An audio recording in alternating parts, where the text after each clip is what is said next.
Salut à tous, on se retrouve aujourd'hui pour l'épisode 1111 du Zap Image. On commence avec la photo de fin de l'épisode d'hier. J'ai dit de me mettre en commentaire qui était ce jeune enfant. Donc je suis allé regarder les commentaires, très peu de personnes ont trouvé parce que c'était plutôt compliqué. Donc il s'agissait de José Mourinho. Ensuite les gars, on va ouvrir une grande page du foot français, de la Ligue 1 et de la Ligue 2, car les championnats professionnels sont bien arrêtés. Le classement FIG, critère de la FFF retenu carrière et une réunion au sein de la Ligue de football professionnel.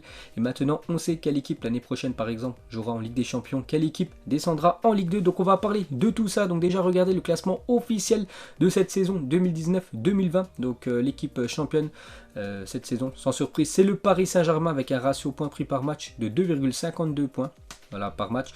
L'OM finit en deuxième position, Rennes en troisième position. On peut voir que Lyon finit du coup 7ème position de ce classement de Ligue 1. Donc du coup Lyon, on va en parler un peu après, ne jouera aucune Coupe d'Europe l'année prochaine. Donc gros coup dur pour les Lyonnais. Donc on revient sur le Paris Saint-Germain, c'est officiel, le PSG sacré champion de France 2019-2020. Donc félicitations Paris Saint-Germain. Bon après, depuis quelques années, on sait que le PSG c'est l'équipe la plus forte en France et ça s'est confirmé cette année. Donc félicitations au Paris Saint-Germain pour ce nouveau trophée de la Ligue 1. Donc maintenant regardez les clubs les plus titrés du championnat de France. Donc maintenant le Paris Saint-Germain est au même niveau que l'équipe de l'Olympique de Marseille avec 9 trophées pour l'équipe du PSG, 9 Ligue 1 remportées. On peut voir que l'équipe toujours en tête c'est l'équipe de l'AS Saint-Etienne. Donc attention au vert, l'année prochaine le PSG, s'il gagne une fois de plus la Ligue 1 pour être au même niveau et être à égalité avec ce record des Verts. Donc cette fois-ci, regardez les derniers vainqueurs de la Ligue 1. Donc vraiment pour vous montrer que le Paris Saint-Germain depuis quelques années, ça écrase toutes les autres équipes françaises. Donc depuis l'année 2013, donc le PSG qui a remporté 7 fois la Ligue 1 sur 8 participations au championnat français. Il y a juste Monaco en 2017 qui a réussi à être champion devant l'équipe du Paris Saint-Germain. Donc vraiment pour vous montrer que le PSG est au-dessus de toutes les autres équipes françaises depuis quelques années. On continue les gars avec un joueur du Paris Saint-Germain, le crack français Kylian Mbappé. Donc le 4 à la suite pour Mbappé, donc 2017 avec l'équipe de Monaco, ce trophée de Ligue 1, 2018, 2019 et 2020, cette fois-ci remporté avec le Paris Saint-Germain. Déjà 4 Ligue 1 remportées par Mbappé à seulement 21 ans. Ensuite, pour continuer avec le crack français, donc meilleur buteur de la Ligue 1 2019-2020. Donc du coup, les deux joueurs en tête, c'est Kylian Mbappé qui a marqué 18 buts en 20 matchs. Et Ben Yedder ex aequo avec Kylian Mbappé, lui 18 buts en 26 matchs. Donc le meilleur ratio, ça reste quand même pour Kylian Mbappé. Mais les deux terminent en tête devant Dembélé, Osimhen et Neymar qui terminent avec 13 buts, le Brésilien.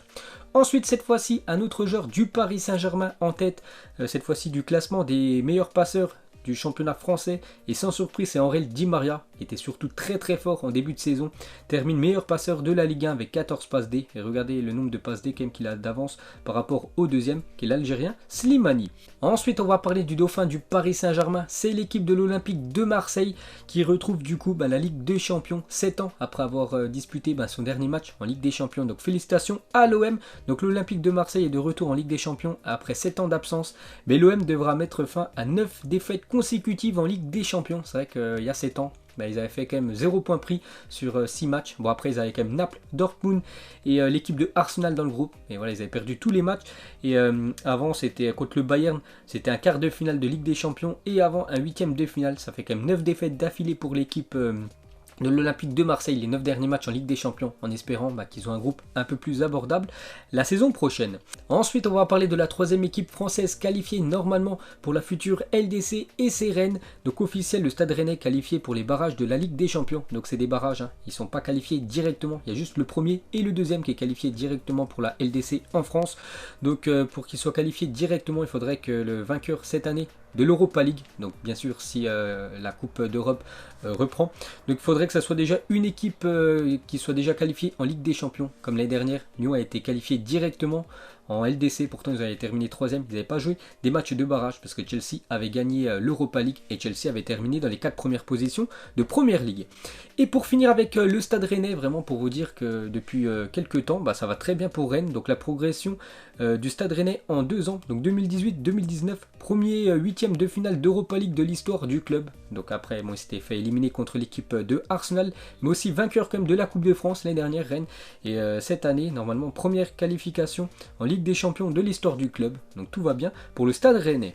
Et pour finir avec le club breton, donc officiel, le président du Stade Rennais a annoncé aujourd'hui sur la chaîne L'équipe la prolongation de contrat d'1 an de Steven Nzonzi, 31 ans pour rappel. L'international français est prêté par l'AS Roma. Donc il continue du coup avec Rennes, vu que bien sûr le Stade Rennais va certainement jouer la LDC. Ensuite, cette fois-ci, on va parler des équipes qualifiées pour l'Europa League. Et l'équipe qui a terminé 4ème de Ligue 1, c'est l'équipe de Lille qui jouera l'Europa League la saison prochaine et c'est officiel. Cette fois-ci, les gars, on va parler de Reims aussi, qui pourrait retrouver l'Europe. Donc le Stade de Reims retrouve l'Europe. Cela n'était pas arrivé depuis la saison 1962-1963. Grosse performance quand même pour le Stade de Reims qui a fait une très très grosse saison. N'oubliez pas que c'est quand même la meilleure défense de Ligue 1 cette saison. Le Stade de Reims. On va parler cette fois-ci d'une équipe qu'on voit nulle part en Coupe d'Europe et c'est une sacrée surprise, c'est l'équipe de Lyon. Donc si le classement devait rester ainsi, et c'est officiel, il va rester comme ça, il s'agirait du pire classement de l'Olympique Lyonnais depuis la saison 1996-1997. Les Rodaniens avaient fini 8ème à l'époque, donc cette saison ils terminent à la 7ème position, donc aucune Coupe d'Europe pour l'OL.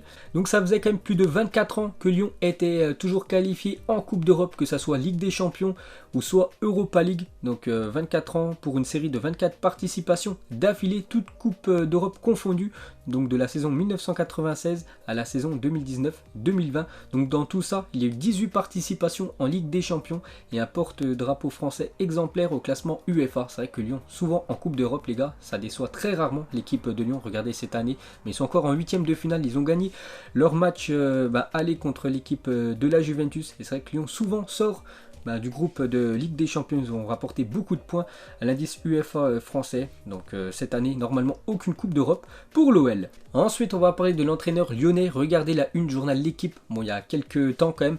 Donc Rudy Garcia, il avait dit « Je veux ramener l'OM en Ligue des Champions » quand Rudy Garcia entraînait l'équipe de l'Olympique de Marseille. Donc il a tenu parole, vu que Marseille est en LDC la saison prochaine et son équipe actuelle de Lyon ne jouera aucune Coupe d'Europe.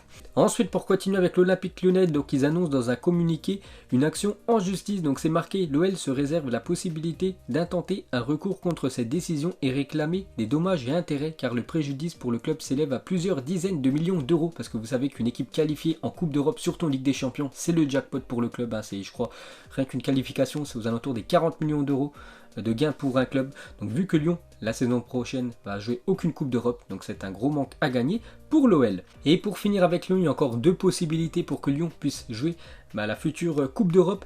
Donc si les finales de la Coupe de la Ligue et Coupe de France ont lieu début août, les places en Ligue Europa seront attribuées à leur vainqueur. Si le vainqueur n'est pas Paris, la règle ne change pas. Vous savez qu'il y a encore la finale de la Coupe de France, Paris Saint-Germain, Saint-Etienne, et la finale de la Coupe de la Ligue, Paris Saint-Germain, Lyon, qui n'ont pas été jouées. Je ne sais pas si elles vont se jouer, mais vraiment si elles venaient à se jouer, et si Lyon et l'AS Saint-Etienne venaient à gagner ces deux finales contre l'équipe du Paris Saint-Germain, donc Lyon et Saint-Etienne joueraient l'année prochaine l'Europa League à la place de Nice et à la place de Reims.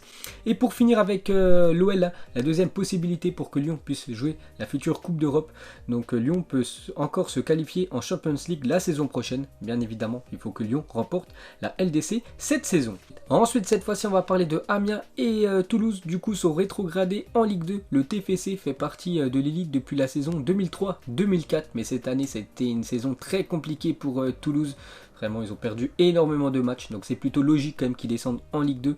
Ensuite, cette fois-ci, regardez, les deux équipes qui montent à la place de Amiens et Toulouse.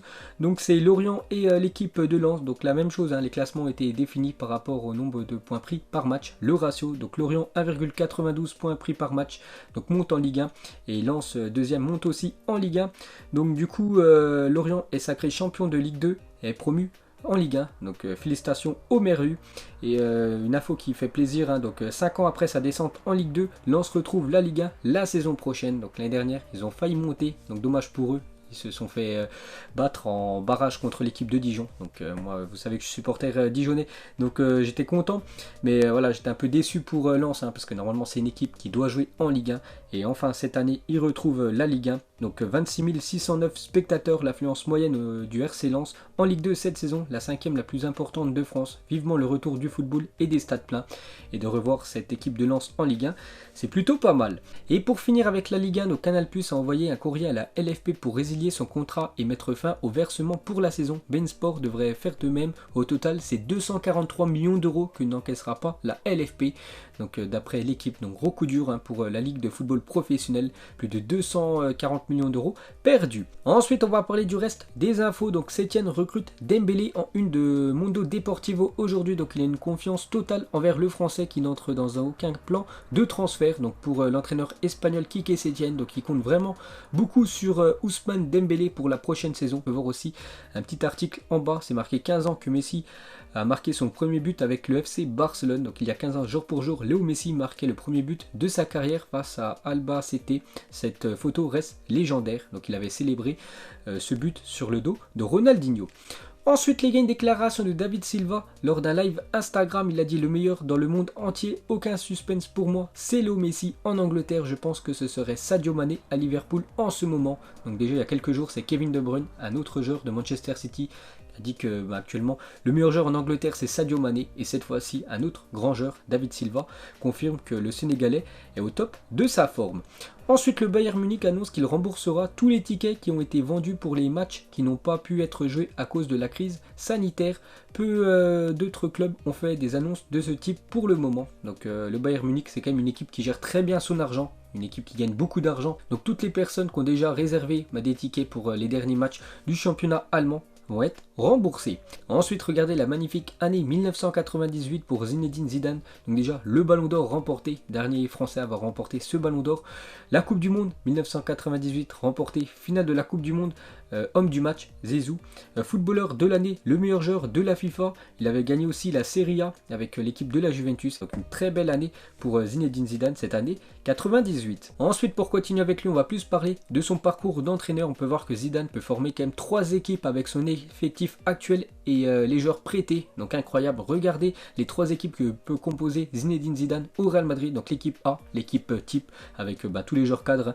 Du côté du Real Madrid, l'équipe B qui pourrait figurer en une très bonne position dans le championnat espagnol avec quand même du Jovic, Gareth Bale, Odegaard, Isco ou même Modric. Incroyable cette équipe B. Et même l'équipe C, les gars, très très lourde. Bien sûr, cette équipe là jouerait en Ligue 1. Elle terminerait dans la première partie de tableau avec des joueurs comme Kubo, Vasquez, Odriozola ou même Rodrigo, l'attaquant brésilien. Et pour finir ce zap image, donc le premier joueur qui te vient à l'esprit en voyant ce maillot, donc le maillot de Chelsea version extérieure, il y a quelques années. Donc moi j'ai pensé directement à Fernando Torres qui portait ce maillot lors d'un match de Ligue des Champions du côté du Camp Nou, qui avait dribblé Victor Valdés. Donc il avait ce maillot, donc j'ai pensé à l'attaquant espagnol. Donc vous mettrez, vous avez pensé à qui en commentaire. Donc voilà les gars, la fin de ce zap image 1111. Donc si ça vous a plu, un petit like et je vous ferai l'épisode 1112 demain. Donc moi je vous laisse et je vous dis à la prochaine comme d'habitude. Ciao à tous.